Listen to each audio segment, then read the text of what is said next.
This is from a rabbinical council, so this is coming from the perspective of these are rabbis, but also anti-Zionist rabbis. But if you feel like, oh, they're speaking a lot about the Jewish, well, of course they would be. So just understand that as I'm speaking. For some Jews, the call for unconditional support for Israel, including sending increased military funding, is coming from a place of deep grief, fear, and anxiety. But we know that more weapons and more violence is not the answer. We call on our Jewish communities to join us in forging a Judaism that rejects vengeance and stands with the struggle for Palestinian justice and liberation. We do this for the safety of Palestinians of all faiths and Israelis of all backgrounds. To our Jewish and Palestinian communities who are heartbroken, grieving, and fearful, we grieve wholeheartedly, brokenheartedly with all of our beings, all of the lives lost this week. We do not deny anyone's suffering. We hold our hearts open to feel it all. We grieve the decades of killing and displacement of Palestinians.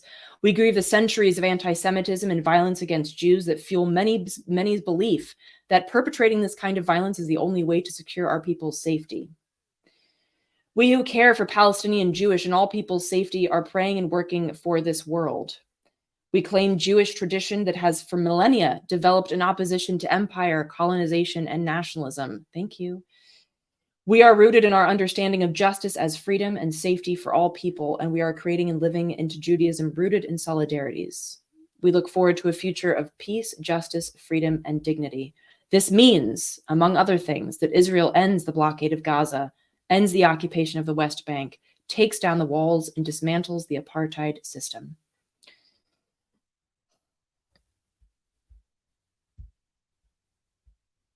Yeah. They make really many important points, and it also underscores the idea that Jews are not a monolith, rabbis are not a monolith, Palestinians are not a monolith.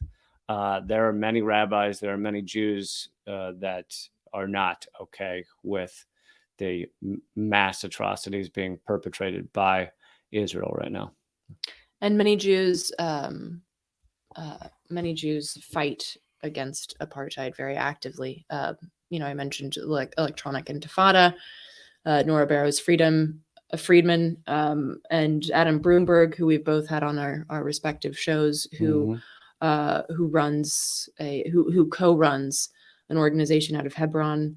A lot of Jews do a lot of work with to end. With Issa Amro, to end apartheid, and that is necessary.